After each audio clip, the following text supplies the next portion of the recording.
or take both an Algebra 1 class and a Geometry class. So I don't know what that looks like when we eventually get to the class of 2020, and they may have to take 2 maths at the end of that. Finally, the 8th grade math test poses big challenges for many of our students with content. These challenges can only be overcome with a commitment to staffing our elementary schools with more math specialists. So as you go forward and think about that level of rigor and content that's in the 8th grade, consider how we staff math specialists in the elementary school. Thank you. Thank you.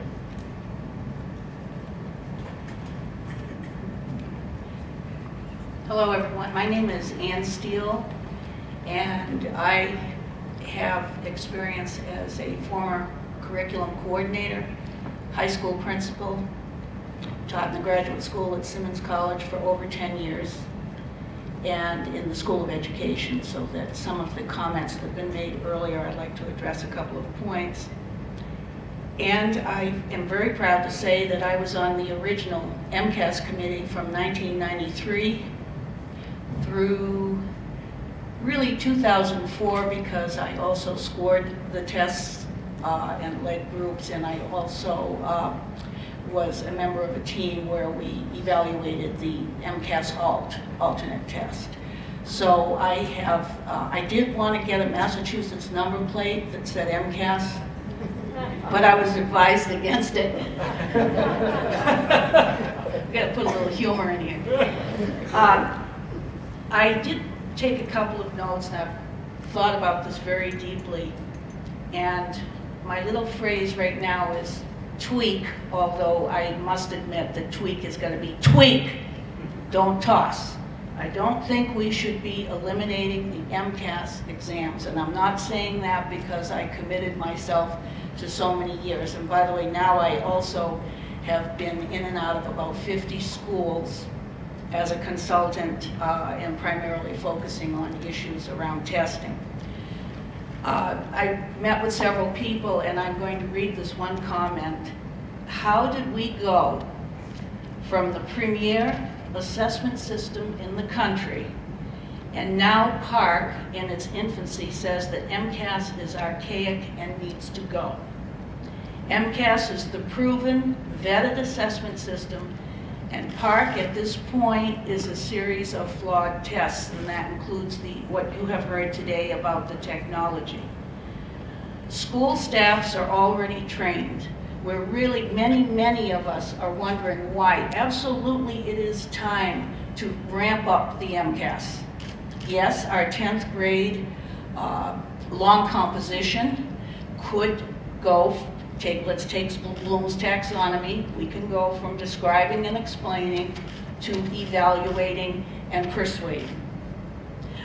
One of the points that was made earlier, I would like to stress that the math MCAS is not just circling answers. There are 6 open response questions, and many of them require close reading and require, of course, writing in the show or explain. Oh, I'm already out of time. Oh, you guys must be lucky. But anyway, I think that we have a proven assessment system. I don't want to see the test scrapped. We've got to overhaul and adapt, and we've got one great product. We are still a great state with a great group of tests. So let's get with it. I'll be there if you want me. Thank you.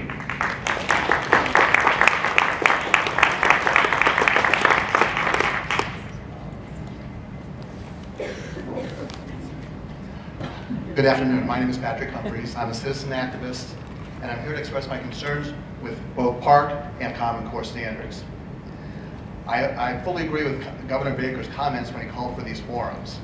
We need a public discussion on this. I think that it's an embarrassment that as a state that we spent 2 years giving educators, families, parents, administrators, and others an opportunity to comment and engage around the assessment system that eventually became MCAS, basically gave nobody a voice or an opportunity to engage in a discussion at all before we went ahead and executed on Common Core and PARCC. I very much sincerely appreciate these forums. But what I'm most concerned about is what's missing from these forums. Experts that are critical of Common Core and PARCC, such as Dr. Sandra Stotsky, who worked both on MCAS and the standards that were developed in the 90s, and also who reviewed PARCC and Common Core, and refused to sign off on the standards as part of the validation committee, and also Jimmy Gass from the Vanderbilt Pioneer Institute, who has been working in education policy for 20 plus years. These people have been to 3 dozen plus forums within the state talking on Common Core. They've also gone to 30 plus states across the nation. It's a shame that we can't hear from them today. Massachusetts has had... Just to be clear, these are open meetings. They can all come. Great. And also speak as experts? Yes, yeah, they were actually invited. Oh, okay. Oh, great. Thank you. After we enactment of the Bay State standards in 1993, we have achieved phenomenal results. In 2005, 2007, 2009, 2011, we have scored highest in the nation on all 4 categories of NAEP's 4th and 8th grade reading and math assessments. Since the implementation of Common Core and PARCC, we've fallen in our results. So why change? In July 2010, when Massachusetts accepted the race to the top money and with it the bought into adopting Common Core and state standards, those standards were not yet complete. And come to find out that even those promoting Common Core state standards will acknowledge that the standards are inferior for states such as Massachusetts that already have high standards. Why are we doing this to ourselves? Some of the highlights about the problems with Common Core state standards and PARCC testing. It's a national set school curriculum that violates 3 federal laws. Local control is truly best. Common Core state standards and PARCC are copyrighted. We cannot change them even if we wanted to. I understand there's a variability in the CCSS, but not for PARCC. They are unproven and produced by people who have no successful track records. Don't take my word for it. To close, I quote from 3 short portions of the Resolution 706 from the Washington State Democrat Party. I never thought of me quoting them. Whereas the copyrighted and therefore unchangeable Common Core state standards are a set of controversial top-down K-12 academic standards that were promulgated by wealthy private interests without research-based evidence of validity and are developmentally inappropriate for the lowest grades, whereas this adoption effectively transfers control over public school standardized testing from locally elected school boards to unaccountable corporate interests that control the Common Core state standards and who stand to profit substantially, whereas plans for implementation of Common Core state standards in K-12 will result in private student data being transmitted to and stored by private corporations. To sum it all up, they need to dump it, and I think we should as well. We should be using common sense and not Common Core and PARCC. Thank you. Any of the sessions, they were not excluded at all. And I'm just not sure that this date worked for them. We're happy to have them in the future too. Good, very good. Thank you. Okay, Jana. Yes. Can I just say something? Yes, please. I'm sorry. Yeah. I just wanted to comment as a member of the last math curriculum frameworks design committee. We worked independently from the Common Core. At times we were informed by what was happening there. We also had a lot of input into the Common Core. And in the end, we created our own state standards. We then looked at the Common Core, found that there were about 2 or 3 standards that needed to be moved around in order to comply with Common Core. And other than that, these are Massachusetts state mathematics frameworks and standards, and it is not something that was imposed from outside. Thank you. Jana Purington, Caitlin McCarthy, Donna Colorio, and Phil, I think it's Sega. Apologies if I'm having trouble with the handwriting.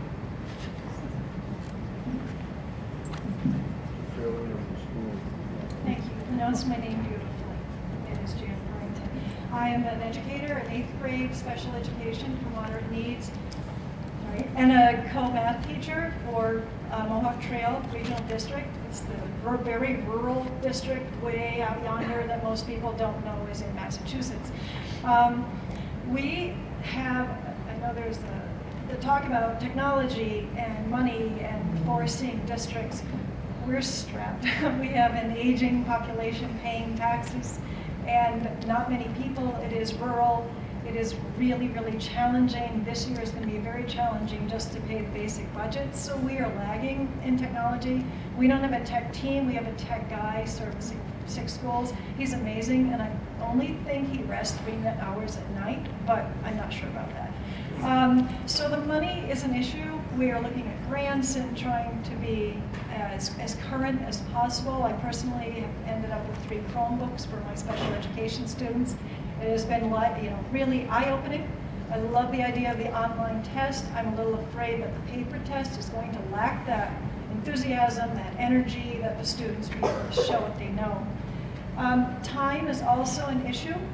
Some special ed students will, yes, they'll be able to see that there's less writing, the ability to type, but some are slow processors, some have attention deficit disorder, the computer, it is very difficult for them to focus on a screen. So I'm hoping that that will be part of the accommodations, and consider the accommodations for those with disabilities for an online test, that a place marker isn't worthy. Is there a way for them to easily be able to go back and relook at things, reconsider things?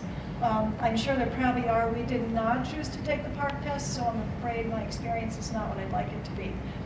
I also like the comment someone made about formative assessment for educators, and I think it's really important if there's a way for there to be formative assessment for the students and the parents. That, yeah, you're doing great in this, but perhaps we can work on this more. These are options available to you. All in all, I hope that I educate the students well enough that it doesn't matter what test they're given, what opportunity they're given, that they're able to show what they know. Thank you. Thank you. Hi, my name is Caitlin McCarthy. For the past 11 years, I've taught English at Worcester Technical High School, nationally recognized as a blue ribbon school. I'm here to tell you that PARCC, spelled backwards, is crap. And the word crap accurately describes PARCC, the Common Core test developed by Pearson, a global for-profit company. Massachusetts Education Commissioner Mitchell Chester is chairman of the board for PARCC Incorporated, which is a clear conflict of interest. Last year, Commissioner Chester said on Fox News that PARCC is a test worth teaching to. It's bad enough that Massachusetts adopted and agreed to the Common Core sight unseen, all so it could get its hands on race to the top federal funding. Now Commissioner Chester is suggesting that we violate the US Constitution by teaching to the Common Core test, which is PARCC. It's against the Constitution for the federal government to dictate curriculum. Teaching to PARCC will dictate curriculum. Massachusetts has been #1 in education for years, all because it locally developed its own standards and created its own assessment, MCAS. Throwing out MCAS for PARCC will be a tragic mistake, but people like PARCC chairman of the board, Mitchell Chester, won't pay for it. The students will, as teachers are forced to follow his directive and teach to the PARCC test. Massachusetts is better than this. We need to say no to crap and say no to PARCC. Thank you.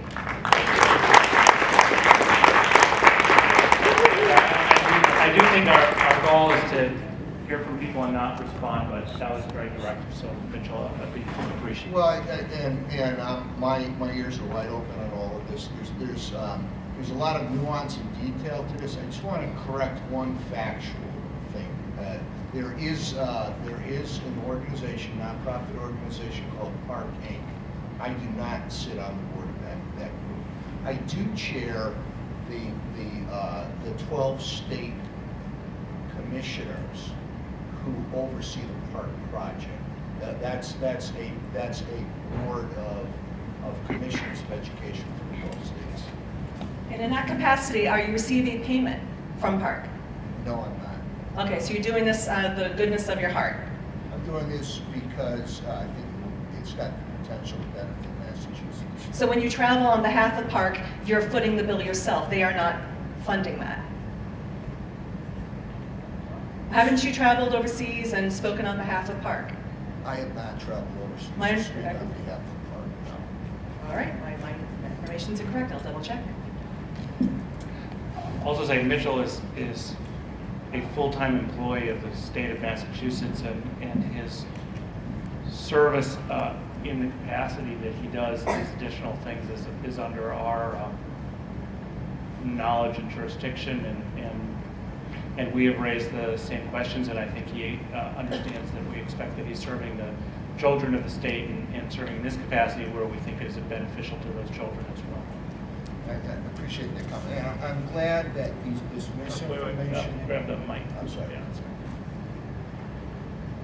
I'm glad that misinformation is being surfaced here, because I've heard other people assume that I'm being paid by someone other than the state of Massachusetts. I work full-time for the state of Massachusetts and do not get paid by anybody else.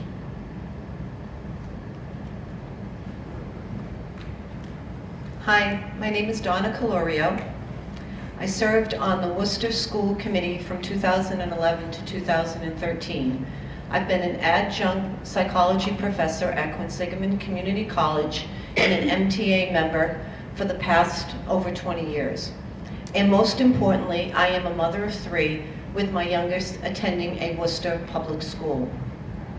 I want to thank the chair for holding these forums, and I want to thank Governor Baker for allowing the public to be heard on the topic of PARCC exam and the real-world impact of the Common Core standards on teaching and learning.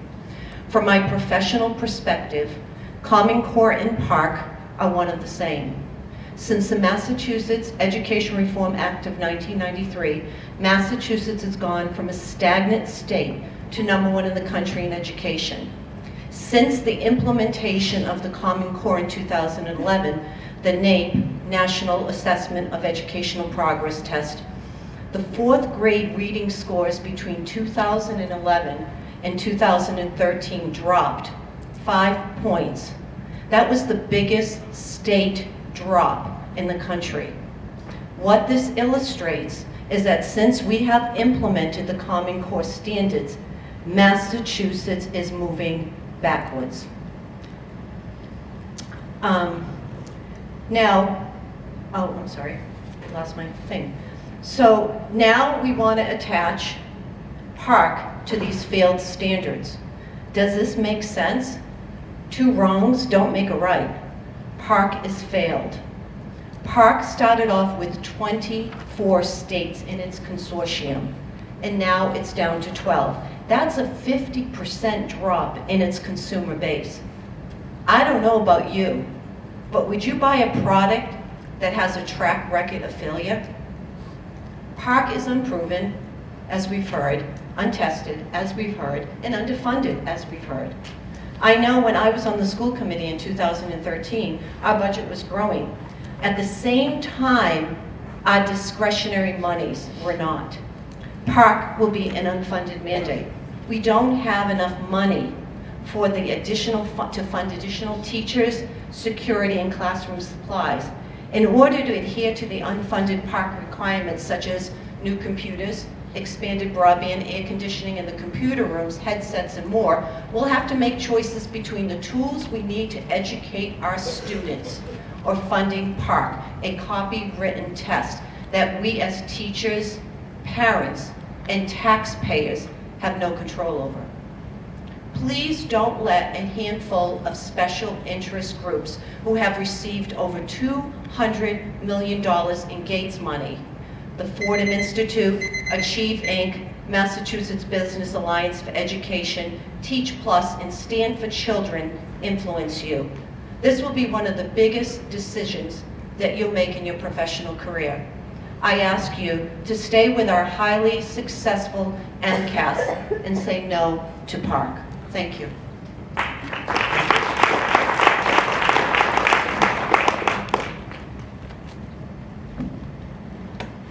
Hello, my name is Phil Size. I'm a middle school principal in Ashburnham, Massachusetts, and I'm here really on that behalf to talk from a principal that's piloted the test for the past 2 years. Over the past 2 years, we've had the luxury of being able to pilot this exam and really get our feet wet in dealing with that. During that time, we've had the opportunity to have a lot of dialogue between professionals in our building, and I truly appreciate the chance to come and speak about that here today. There are a couple of areas where we did have some concerns in dealing with the PARCC assessment. A couple of those are related really to the support, the level of support. The Department of Department of Elementary and Secondary Education support line, like you've heard before, was very good. Our support that we received through Pearson, at least at the first level of support, was pretty difficult. A couple of times when we called in there, we had quotes like, "I was hired last week, I don't really have the ability to answer those questions," and that was a little bit of a concern for us. When it got to level 2 at Pearson, they were able to answer the questions that we had. But when you have a 12 or 13-year-old in a computer lab really nervous about taking the test and they're waiting on you to get back to them with the answers, that part was pretty difficult. Overall, the technology aspects of the test did go very smoothly. I do believe that there could have been some additional work done in training as far as the technology aspect goes. I think that was shared earlier, where it would have been really nice to be able to have some real-world application of that, and to be able to actually walk through and set up your tests in that area. The other area that we had some deep concerns about really dealt with the time frame, and you've heard that as well, between the PBA and the end of year. In a middle school of our size, we have kids being tested in 6th, 7th, and 8th grade. And what that really equates to with makeup tests is four weeks of testing for PBA and then an additional 3 weeks of testing for the end of year, with only about 3.5 to 4 weeks of time in between those tests. Not really a lot of time to get things done. So one recommendation that I would have would be either spreading that time out, or just going to a single summative assessment at the end of the year. Thank you for your time. Do you have any comment on the quality of the assessment or the critical thinking nature of the test for the students that you've used it on? I appreciate all your comments about the technical rollout, technical challenges, but what about the content? I think a deeper conversation about the Common Core standards and what has been shared here today is difficult to have. I think it's been a political hotbed. From my perspective as administrator in a school, what it's allowed us to do is really have open and honest dialogue in a school setting. For the first time since the standards were introduced in the original frameworks in Massachusetts. So from my perspective, it's been a very positive thing, where teachers have had the ability to sit down and have deep and meaningful conversations about their instruction, about the practice in the classroom. I do believe that the assessments ask kids to answer questions at a much higher level of thinking. One of the people here talked earlier today about the fact that in the past some of our MCAS assessments asked for us to just summarize answers on an assessment, whereas the new PARCC standards or PARCC questions ask students to be able to take multiple viewpoints and come up with your own point of view based on those factors. So from my experience, it's been a very positive. Thank you. All right, I think we'll do one more group now and then probably take a short break. Agatha Bodwell, Pam Vidal, Marcia Agner? Sagner? Is there a Marcia? And Greg Smith.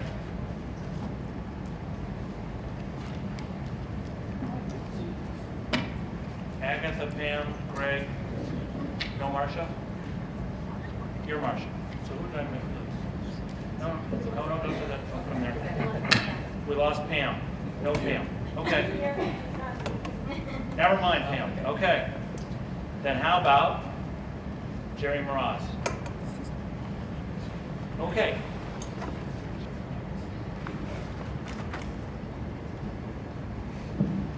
Good afternoon. Thank you so much for having this public hearing. My name is Agatha Bodwell. I'm here as a mother of a 12-year-old and as a member of Liberty Chalkboard. We're just a group of moms and grandmothers and parents that got together a couple years ago and started researching Common Core. I understand that what community are you from? Cape Cod. Thank you.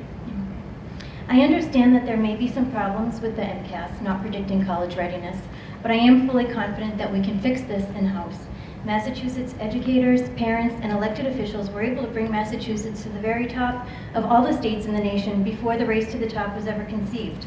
The #1 state does not need to abdicate its responsibilities to an anonymous group of so-called experts to fix our problems.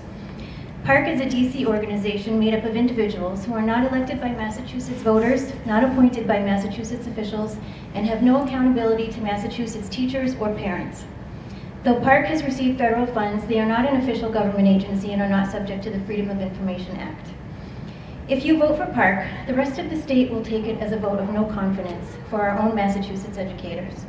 When something isn't working right, we roll up our sleeves here.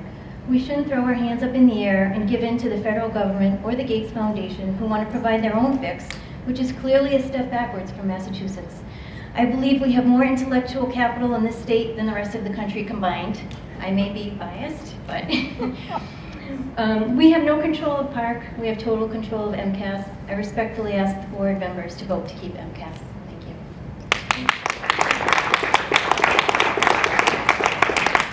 Good afternoon. I'm Greg Smith. I'm the assistant principal at Oakmont Regional High School in Ashburnham, Westminster. I've been an educator for 32 years, and I just wanted to offer our thoughts from Oakmont about the secondary perspective of the PARCC experience. Oakmont's a little bit unique in that we are a 4x4 semesterized high school. That means students take 8 courses, 4 in the fall semester, 4 in the spring semester. In March, we administered the PARCC performance-based assessment and MCAS over a 2-week span, which meant that 75% of our students did some form of testing during that time. Although a number of speakers have spoken about the strength of PARCC, and I concur that it's technology-based and that it is much more rigorous than the MCAS, what that testing span did is it effectively denied the use of educational technology to the other students in our high school for learning and instruction over the span of 3 weeks, which made for difficult situations. Because we did so much testing during that time frame, it disrupted learning for all of the students of the school. And that was particularly disturbing for those who are preparing for advanced placement testing. And I think we've talked about that too. Because of the timing of the performance-based assessment and the end of the year assessment, the results that we will receive will be of questionable value. A number of speakers have talked to the concept that the time span is way too close in order for students to attain any sort of growth or measurable growth during that time. But in a semesterized high school, it's particularly difficult because half of the testing group has received no instruction in the content area, so that the results will be virtually meaningless as formative assessment. Students adapted well to the computer-based technology, and we received some varied feedback from them on content. I'd ask the board to consider 5 quick points. If we are to proceed over the next several years with field testing PARCC and administering MCAS, you do whatever you can in your power so that we're not administering both testing systems in high schools. It's extremely cumbersome and disruptive to instruction. 2, that you rethink a schedule for semesterized high schools around performance-based assessment and end-of-year assessment. If students are receiving no instruction in between, the results are really of very little value. We also found, as some speakers have indicated, that the ELA test was very well received by students, but that math was frustrating. So please consider the leveling the difficulty of testing items. If you can look at reducing testing time, that would be most appreciated. And I guess my final thing is please choose either MCAS or PARCC quickly and decisively. Yes. So you said you're a principal, correct? I'm an assistant principal. Assistant principal. So speaking, again, you focus mainly on technical aspects, but on the actual content, would you say, how did it fare in your school? PARCC is far more rigorous, and I think that's welcome. But it was extremely frustrating, particularly with the math segment for a number of our students. For instance, we had several 11th graders who came out of the testing environment after approximately 10 minutes. When I said to them, can you go back and try a little harder? They said, Mr. Smith, I only understood 2 or 3 examples. That's not a valuable test for us. So it was rigorous, but I think we need to take a careful look at the rigor of the test items. I have a question. As a semesterized school, how do you deal with MCAS generally when you're being tested, when kids are being tested on something they haven't taken for a semester? And secondly, do you think that this just obviates the possibility of having formative assessment? Or do you think that there should be a separate, tailored schedule only for you and the few schools like you? Well, two answers on that, ma'am, and thank you for asking those questions.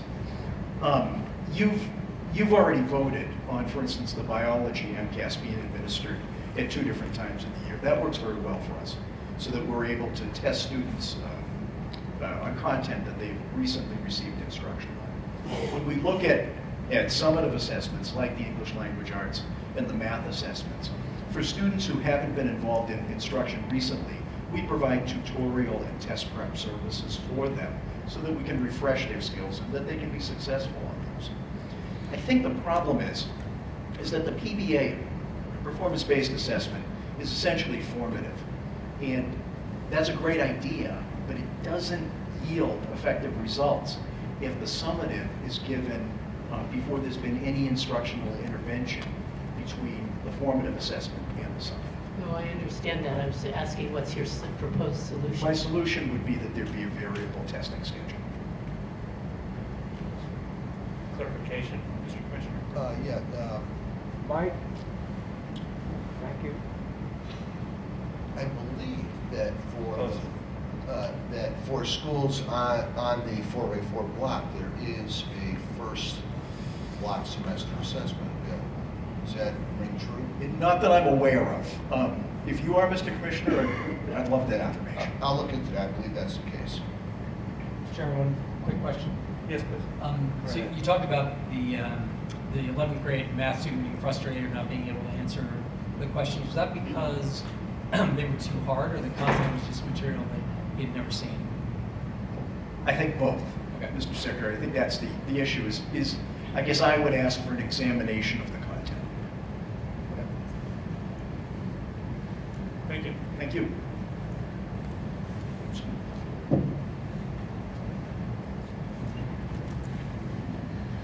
Marcia Wagner. I'm not in education. I'm just a concerned citizen and grandma. And I apologize for getting your name wrong. Oh, no problem. I butchered that. It's the sorry. way I wrote BW.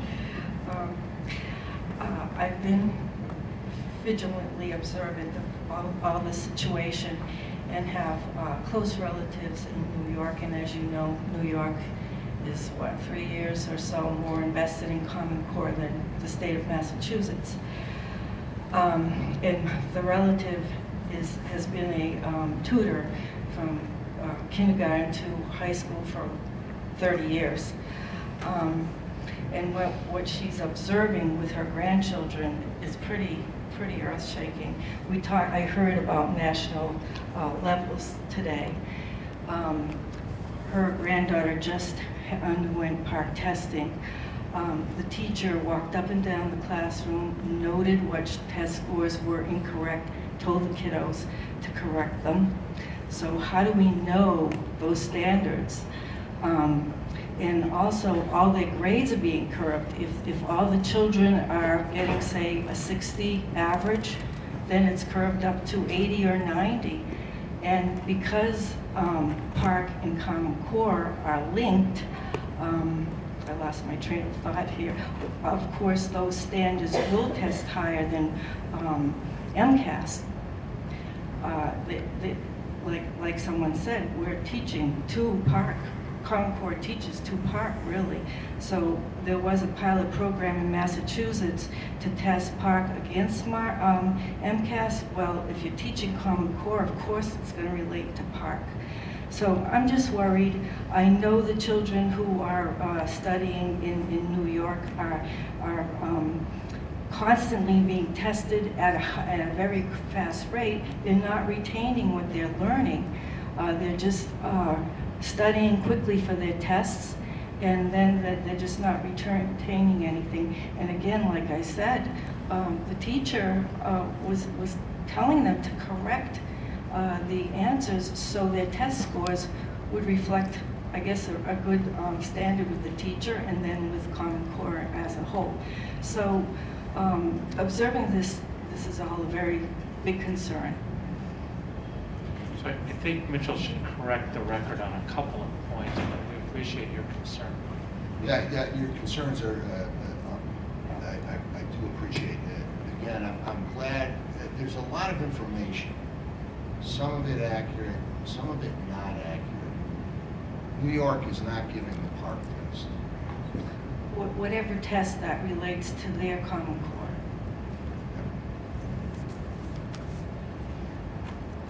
So those test results are not national level. We won't be compared, Massachusetts won't be compared on a national level to the other states involved in Common Core? Massachusetts scores on PARCC will be comparable to other states' scores on PARCC. New York is not giving the PARCC test. Okay, so that they have a different... They have some other test. I see, okay. Yep.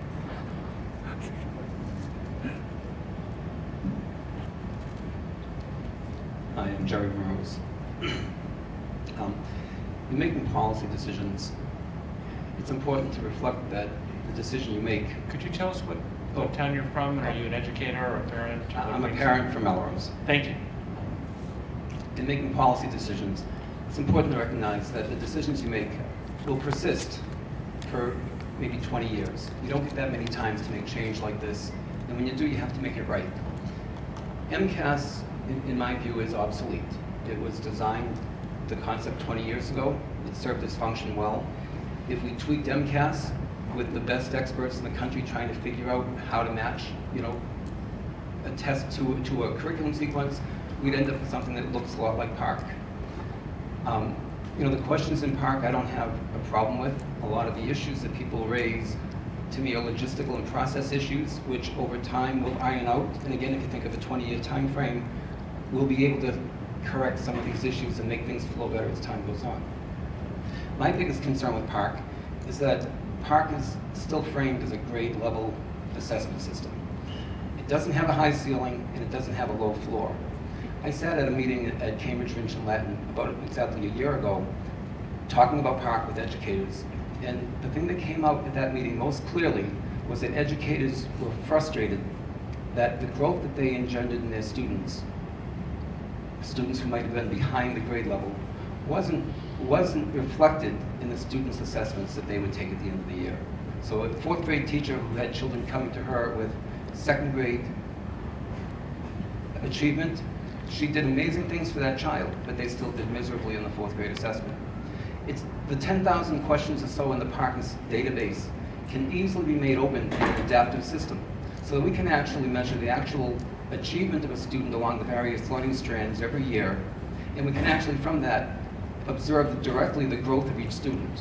What we have today for a growth metric is really, it's a metric based on the crude results of grade level questions from MCAS. So my opinion is that I'd like to see a modern assessment system, but not artificially limited to getting a binary result. Does a student know the third grade result or don't they? I want to find out if that third grade student can actually do something at the fifth grade level, or if that third grade student needs to learn something first at the first grade level that they haven't yet mastered. That's the power of an adaptive assessment. That's the future of where we need to be. And if we don't take the step toward that future today, then 20 years from now, we'll be harmed by the limitations of what we choose today. Thank you. Thank you very much. Thank you all.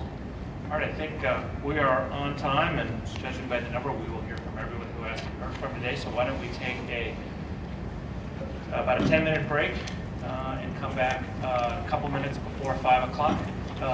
Also, I noticed a couple people set up cameras over here and were standing for a while, so that's a good shot for you to stay there, but if people behind you are blocked, there are some more seats on this side. You can stay there, and if you're going to stand up, sort of that's okay, but just we want people to be able to see. Yep, but that's fine. Just want people know they can. Mike Clayball. I teach in one of our local districts here, Ashburnham, Westminster. I'm an 8th grade mathematics teacher. And I have been involved in education for many years, was on board when the first MCAS was administered, and now I'm working on PARCC. Our district last year took the field test in 8th grade math, and we have, we are in the middle of doing the online testing 3 through 8 in our district for PARCC. I wanted to bring my Bible, as I call it, for the last 4 years, the Massachusetts Curriculum Frameworks. This has been one of the pieces that I've referred to many, many times in the last 4 years as we've been working on aligning the Common Core. It has definitely been a juggling act, a struggle, trying to move things around, adjusting curriculum to address the new frameworks. And the Common Core standards, for the most part, are the Massachusetts frameworks. There's a few little things, what I've found in my 8th grade curriculum, a few little things that are added in addition to the Common Core standards. So that's one of the things I feel for my students. I have a lot of empathy for my students right now. That's one thing that we're still working on trying to play catch up and get them up to the standard of expectation. The second thing that PARCC has faced us with is the different types of questions. There are open response questions. Our students have practiced open response questions many times on paper pencil. There are also multiply correct answers. That's a new concept. And definitely much, much more rigor involved in the test. The different format of the test has also been a struggle for our kids. We've worked on trying to get them into the computer lab, trying to practice, doing the practice tests. But it is a whole host of tools that they have to have in order to just negotiate the test. And so those are the three things that I think my 8th grade students have faced, especially this year as we're looking at the PARCC. The technology, our district has been, we're not one of the leading technology districts. We had enough computers, Chromebooks in our school to handle 1/6 of our population taking the test at one time. So basically what happened when we took the mid-year assessment is we pretty much shut down any technology in the building for 3 weeks. So if it wasn't my grade level 8 testing week, we didn't have access to computers and technology use. We've talked about the difference, the timing of the mid-year assessment and the end-of-the-year assessment. One of the stats was that we're supposed to be through approximately 90% of our curriculum when we finish the test. Well, we're taking the test next week, and I've still got about 20% of my school year ahead of me. So there are some concerns. I think it's a quality test. I think the rigor is something definitely to strive for, but we need some time. We need time to continue to train and get those kids in on the technology. And a consideration, are all districts going to be able to handle the technology? Thank you.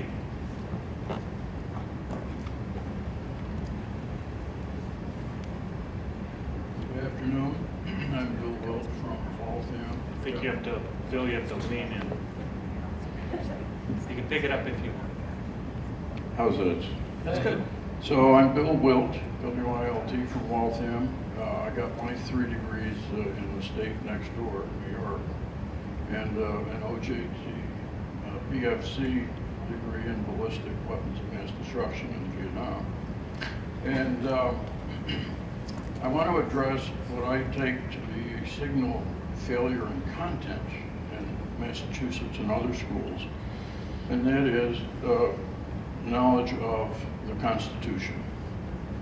I have formed a little group called the Preamble Project, whose goal is to convince educators that we should each morning in school recite the preamble to the United States Constitution, to have civic bodies whenever they start their business that they do the same, and have that replace sadly our homegrown so-called Pledge of Allegiance, which was created as essentially a magazine subscription gimmick in, what was it, I think 1892, when Columbus sailed the ocean blue.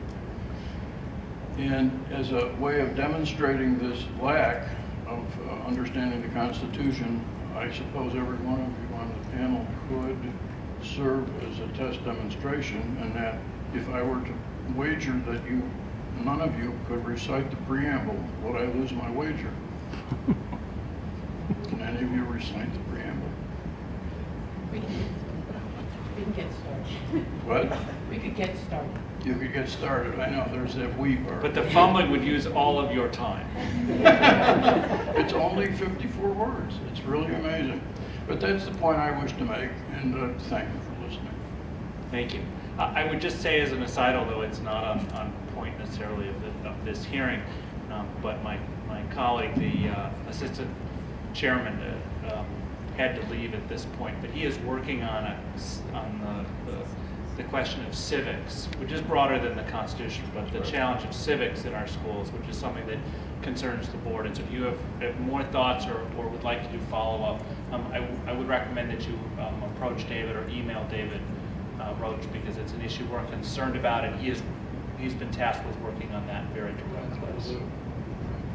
Likewise, the Student Advisory Council of the state's SAC is taking that as their primary mission for the next year, is for increased student civic engagement throughout the state of Massachusetts. That is very heartening. Thanks. You're welcome. But please don't let us off the hook, or if you have thoughts or want to be involved, please do, because it's a very, very important issue. I don't want this to be part of my 3 minutes, but pre-standardized testing, we recited that every morning, and I could recite that for you right now if you want.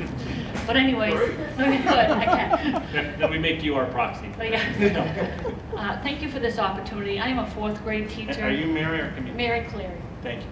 I'm a 4th grade teacher. In public discourse... In what town? I'm Worcester.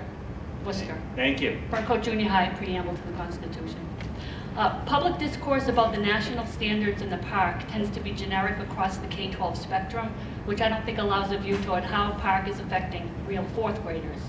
And this test is developmentally inappropriate and therefore invalid. My only reference to prepare my students for the test drive this year was the online grade 4 sample test. PARCC assures us, quote, the sample items have undergone PARCC's rigorous review process to ensure quality and demonstrate the content that will be on the assessments in 2014-15. So I was surprised to see among the reading selections, one at grade levels 5 to 8, a 6th grade level piece, one at grade 6 to 8, an excerpt from a young adult novel, and a 9th grade reading level piece. This illustrates obvious confusion among the PARCC test makers about the difference between passages suitable for instruction versus those suitable for assessment. Instructional passages can be more complex as scaffolding is provided, but assessment needs to accommodate a wide range of abilities, including students performing at grade level and below grade level. Child cognitive development theory teaches us that 4th graders think in ways that are strikingly different from adults. At this age, they are able to think logically about concrete realities, but not about abstract ideas, such as determining a theme of a literary piece. That was previously addressed in Massachusetts high school standards based on research. Now on PARCC, 4th graders get this type of question. Identify a theme in Just Like Home, and a theme in Life Doesn't Frighten Me. Write an essay that explains how the theme of the story is shown through the characters, and how the theme of the poem is shown through the speaker. Include specific details from the story and the poem to support your essay. This question illustrates the huge disconnect between policymakers, test writers, and real children. In addition, the executive functioning required to take this test far exceeds that of a typical 4th grader. Executive functioning requires using working memory. There is a linear relationship between age and working memory. On the research simulation, children must wade through 19 pages of above grade level text and questions and write an essay using information from 3 different articles. The logistical nightmare of page flipping or screen scrolling to organize such a task within a limited time frame is untenable. Furthermore, the 2-part multiple choice questions on this test require executive functioning beyond the development of a typical 4th grader. They must wade through ambiguous wording and choices for Part A. Then for Part B, the child has to remember the question, what their answer was, flip back and read a paragraph that might have proven their answer, and do that 4 times to get the right paragraph. And due to this Part A, Part B nature of the multiple choice questions, half the questions on this test are dependent upon the previous answer being correct. 70% of our children will fail this test based on the experiences of other states, more so in urban districts where I work. 70% of our children may then label themselves as failures at the age of 10. It's not too late to take back our state autonomy. It's not too late to return to common sense. It's not too late to return to an education that fosters innovation and creativity needed for a free nation. It's not too late to stop harming elementary education. Do the right thing. You have no data to support adopting PARCC, so please don't adopt it.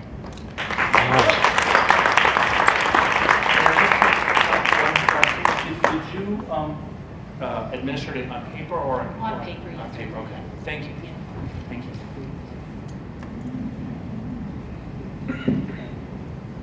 Hello, my name is Camille Bernstein. I'm a teacher in Natick, and I'm speaking both as a teacher and also, I'm a high school teacher, and also as a parent. A little over a year ago, I signed up to be an educator item reviewer for the park, and I traveled both to Washington, D.C. and to Colorado. I did it because I had been hearing about the test. I knew that we were in my district doing a practice, and I wanted to get some insight into the test. So I sat for a number of days. In Colorado, it was for 5 days in a small hotel room with 12 other people for 9 hours and went over items on the test for the 9-10 ELA test. A number of us would speak after and express concern about the rigor of the test. And I don't even like to use the word rigor because I thought that it was inappropriate.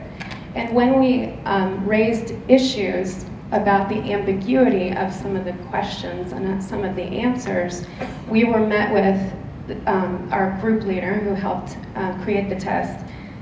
Her answer was, certainly a superficial reading of the text would yield an ambiguous sense of the answer, but we're hoping to tease out AP kids with this test. I hardly think that a test created to tease out AP kids is a test that we want to use across Massachusetts. So I'm concerned about the way the test is being used, and also when I raised concerns in a large meeting at the PARCC meeting about the time it took to administer the test, not only for teachers who teach the students who are taking the test, but also teachers who have to cover for those classes. This year, for example, and I know that this is logistical, not necessarily just the PARCC, but I did not get to see for a week my juniors because I was administering the sophomore test. And I can't imagine that those sort of logistical issues wouldn't arise as well. When I raised my concern about the time out of learning for the testing, they assured me that, the test makers assured me that it wouldn't take very long and that they actually could provide us with interim tests at the beginning and also developmental materials, which made me very concerned about their looking forward so far ahead to provide all of our curriculum for us. And I have seen the example in my own child's classroom, and I love her teacher. Love her teacher. She's dynamic, creative, but I have spoken with her as a fellow teacher about the stress of covering so much material and the focus so much on reading and on math, to the detriment of science, to the detriment of social skills, emotional skills. They only focus on things that are on the test, and each night she comes home with Pearson worksheets. It is 2015. My first grader should be working on, should not be working on Pearson worksheets at night. She should instead be playing Monopoly with me and being a banker and doing math in that way. And we had to stop playing our game to finish her worksheets. Thank you.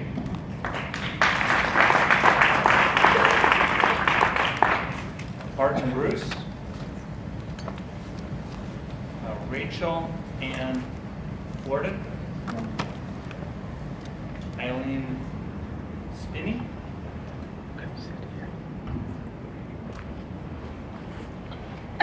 Tom Cornacchia.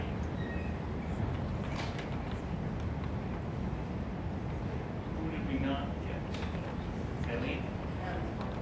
Oh, okay. Thank you. I love the way you said pop. Steve Tully? Tulls? Tull.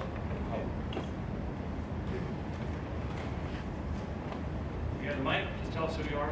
Tom Kanacher. I'm an educator in Leominster, but I'm speaking mainly as a parent.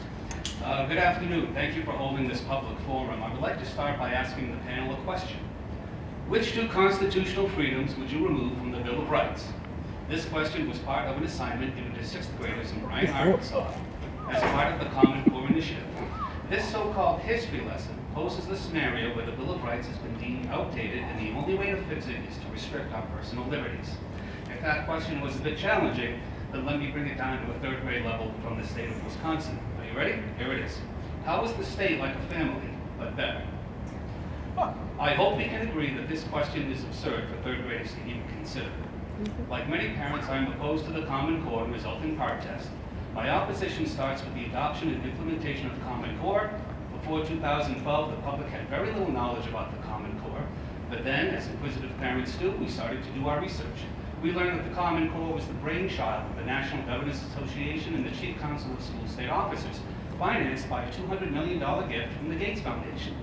Other recipients of money from the Gates Foundation to encourage creation and adoption of the Common Core included not only the NGA and CCSSO, but also the U.S. Department of Education, Fordham Institute, Foundation for Excellence in Education, and the Chamber of Commerce. Ironically, many of the same players promoting the Common Core in 2010 were the same ones pushing for education reform in the 1990s. The principal document seemed to be Dr. Mark Tucker's Dear Hillary letter, a 17-page document describing how the American education system should be transformed into something that approximated the German system, which focused on workforce development with vast databases, which would allow Common Core proponents to pinpoint where we should push kids. To claim this approach would benefit students is a very tenuous assertion. When the NGA and the CCSSO established the 30-member validation committee, it only allowed for 2 members with any educational content specialist experience.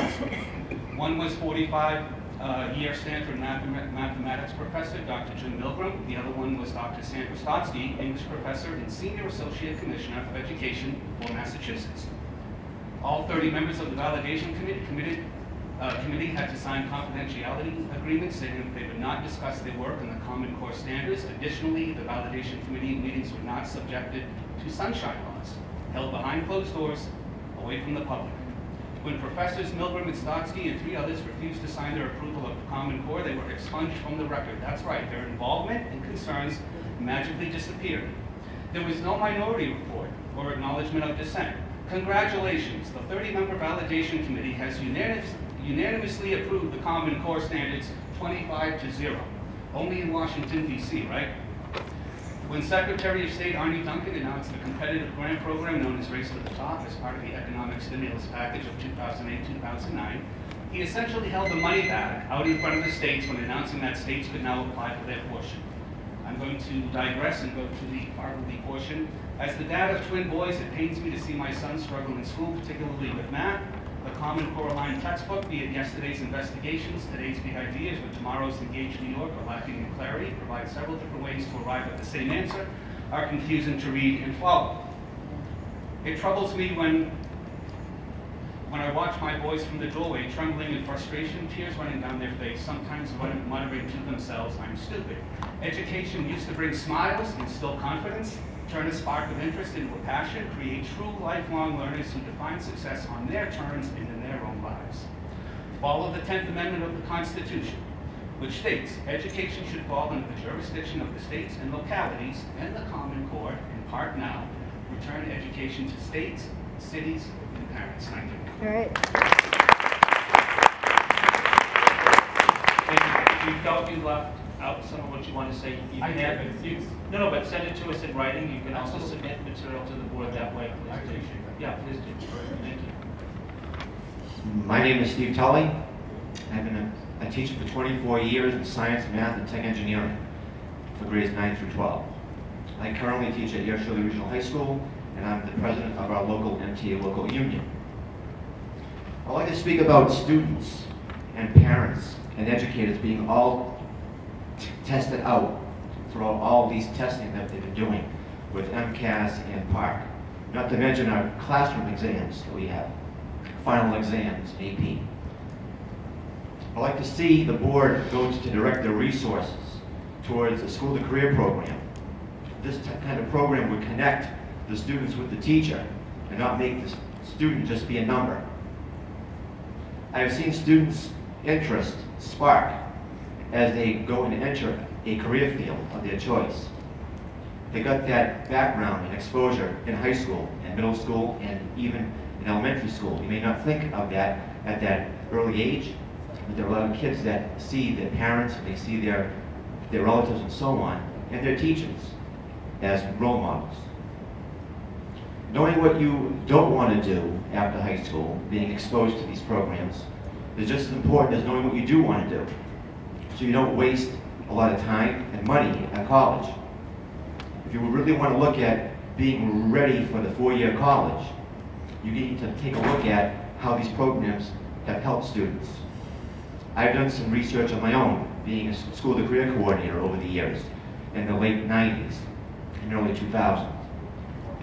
For instance, only 25% of us get a four-year degree. Only 1/3 of us will get out in 4 years. Only 8% of us have the same major all 4 years. If you had to keep a state test, I would keep the MCAS, because that's what we've been doing all these years. I don't like these kinds of tests because, to me, the pencil and paper tests do not go and accurately depict what the student can do. It's just a number.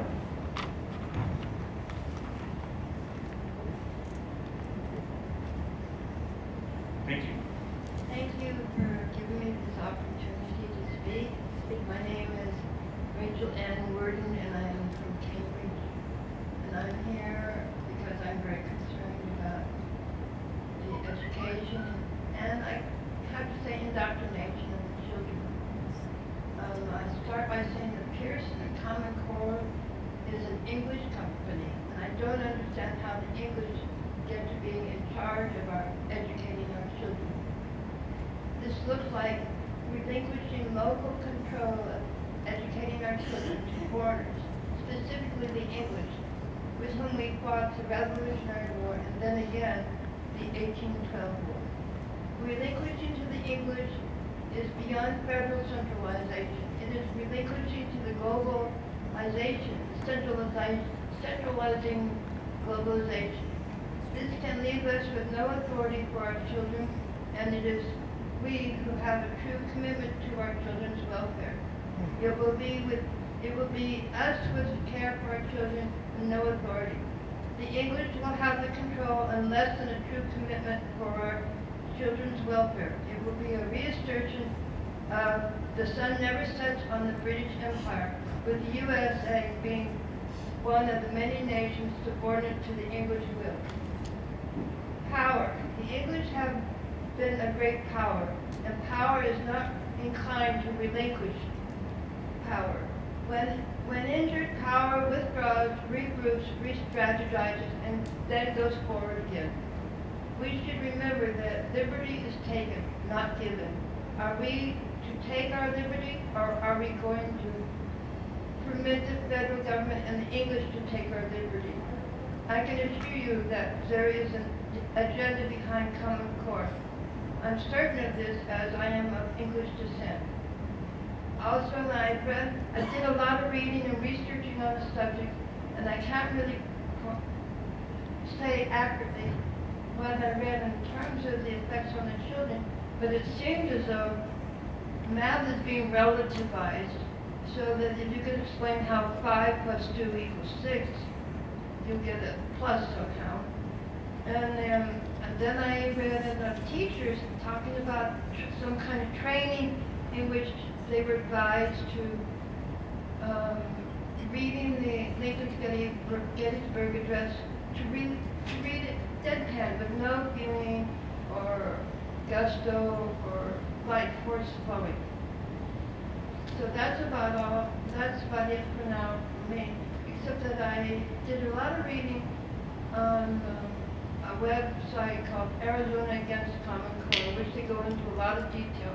And also, I suspect that this Common Core is probably connected with the Tavistock Institute in some way. Especially as I understand they had some kind of approach to life called common purpose. So anyway, I want to thank you very much for letting me speak. Thank you.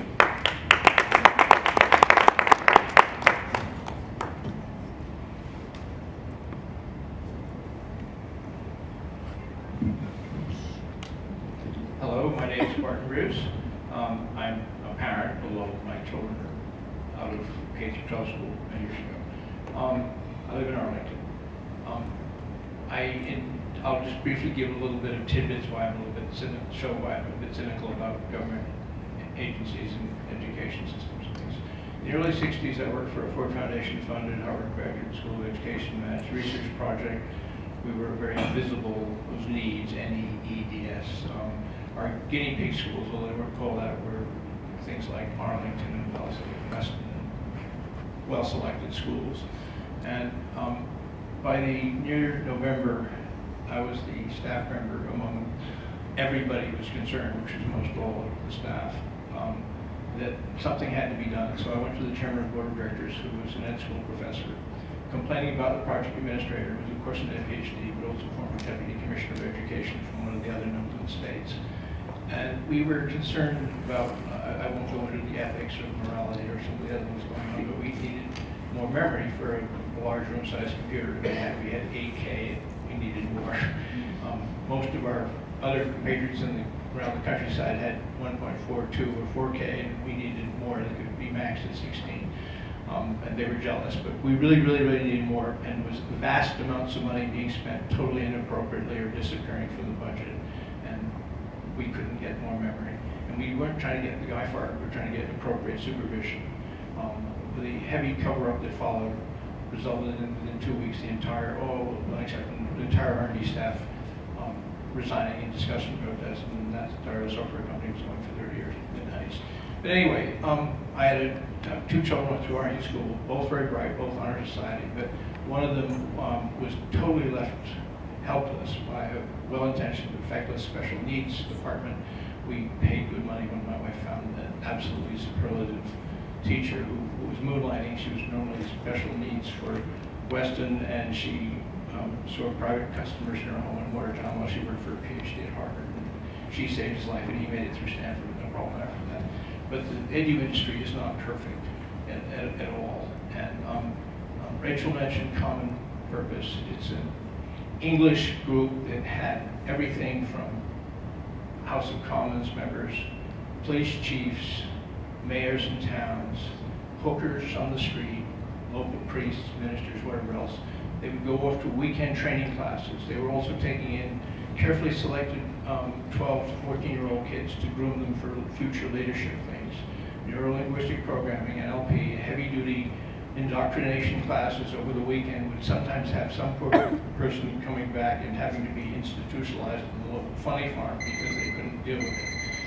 And I suspect that Common Core has some roots and ties at some level to Common Purpose.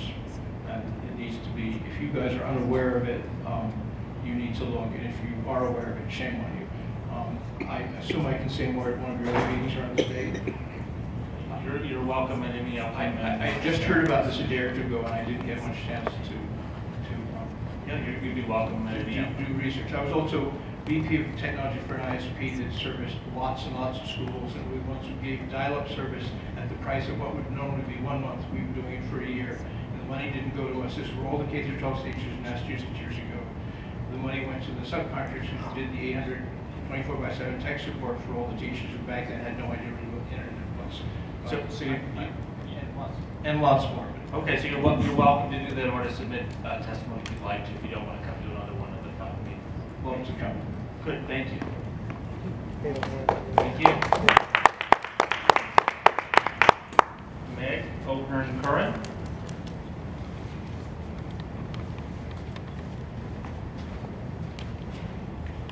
You have, I think, what's affectionately called the anchor roll.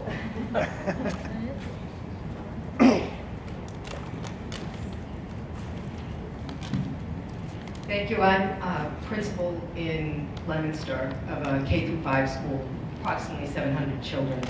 And I came in late because I had a child who was forgotten, and so I apologize. I didn't hear all of the comments, but I would certainly like to echo the comment around timing and the time between the performance-based and the end of the year assessment.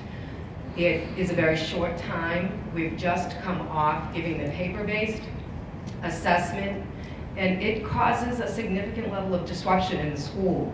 While you look at that 75 minutes for testing, what you also need to consider is the number of interventionists that we need to pull to provide accommodations to our students who are learning English and rightfully are given accommodations, and our students with disabilities, so that I have some students who haven't received their intervention in the better of 3 weeks. I'm looking at another probably 2.5 to 3 weeks of having to pull those interventionists, and those students are taking more than 75 minutes. So if there could be a fall and an end of the year, but it's just too short of a time, and there's very limited instructional time in between there. And it is very discouraging to the teachers who are pulled, and it's certainly not good for the students. We're not delivering the interventions that we need to with fidelity. The other piece that I would speak to is, it is a very different experience, paper-based versus computer-based. I had the opportunity to pilot the ELA computer-based last year with a few classes, and because of the limited technology, we are giving the paper-based assessment, and it is a very different experience for students. It's certainly a test that was meant to be taken on the computer, and the paper-based there have been a number of issues with children losing their place and finding, going back and forth the way that the items have been placed. And there has been a lot of frustration on the students' part. We've had a number of students in tears because of the format. I would also say that for equity issues, that if there's a commitment to PARCC, then there needs to be a commitment to provide the technology for all students so that it is a similar experience. I would say that I believe that the frameworks that are based on the Common Core standards are comprehensive, and they have increased the rigor of instruction in the classroom. And it seems to be a very political issue, but if you enter the classrooms, there is a significant difference. I would echo a concern that was made regarding the level of difficulty of the assessment, and therefore the lack of sensitivity to growth, particularly for children in urban centers. In addition to being a principal, I've taught here at the university for over 20 years, and I would just say that some type of measure that provides adaptive testing that is more sensitive to growth would be a very appropriate measure. If you're going to use that assessment for growth, then we need to find a better metric for that. Thank you. Thank you. Mr. Chairman, may I ask a question? Yes, please. We've heard it from a Would number you of... stand between us and dinner? I'll be brief as always. We've heard from a number of educators about this issue of the short time between the PBA and the end of the year, and hear that loud and clear. And we have been exploring the possibility in future years of combining those two assessments. The question, if you went down that path, is the later you have it in the year, the more course content you can cover, but it's harder to get the results back in a timely manner to the teachers and school staff to inform the following year's placements. Do you have a sense of, if we were to go to a single assessment, where it would ideally lie? I don't. I think that certainly there's always that, the difficulty of the teachers trying to cover the standards and yet having it too late in the year. Certainly, I believe there are some states that are doing it in the fall, which will inform, if they get that back, it will inform teachers of the children who are sitting in front of them. Right? Because the reality is that the teachers, the closer we can get to instruction, the more meaningful those assessments are going to be. And so the issue is the data will come back, but those students are no longer with them. They're with other teachers who don't have them until the fall. And unfortunately, I know we don't have access to summer programming. So if you were to ask me the most, and I'm not sure that my teachers would agree, but that if we could get data on the students that are in front of them in a timely manner, that that's what's going to be the most meaningful. Thank you. I think Donald has a question. I have one, well, not for the superintendent, but the commissioner and deputy commissioner, if you'd like to answer. In that, has the department explored the possibility of a, I guess, BOI, like beginning of year fall assessment, and then an end of year assessment when it comes to the park? I know, because I know that people get concerned over this being a federal test, but when it comes down to it, this is a state test, this is our option about when we administer it. Can we make that? Through the chair. So we have not explored that explicitly.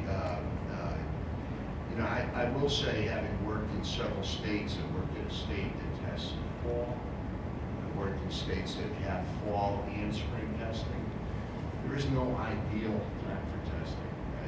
Right? In each case, people are concerned, and the grass is often greener on the other side. So that has not been explicitly something that we have in school. We can consider if it's a big enough issue with educators. And can I just add, it's the number of sessions as well. So, Commissioner, I'd invite you, if you'd like to make a few closing comments as to these hearings. We're not taking a vote today, we're not going to make a decision. We'll be gathering information, and all of the testimony will be made available to all of the board members to review. Our decision isn't until the fall, but if there are any summaries that you think would be helpful or comment, we'd certainly appreciate hearing. Thank you, Chair Sagan. So your comments are very helpful, including those that feel passionately that we shouldn't be doing this, those who are in the process of administering this to your own students and have perspectives on the test. Your comments will be very helpful to the state board as they approach a decision this coming fall. It will also be very helpful to the department, because some of the feedback that particularly the educators are giving us on what you're running into as you administer the tests are insights that we can often do something about. And so that's very helpful, including this issue of the space between the performance-based assessment component and the end-of-year assessment component as well. So I appreciate the input and look forward to the next sessions. Mr. Chairman. Anyone else have a comment? All right, so what I'm going to do, because we don't want to make anyone stay longer than necessary, we've reached the end of the list of sign-ups, I will move to adjourn the meeting, but then I will volunteer the secretary, the commissioner, and I will remain till 6 in case anyone comes late, but we're happy to trade our seats. Everyone else would like to wait. But I'm going to move the meeting and adjourn it. Thank you all for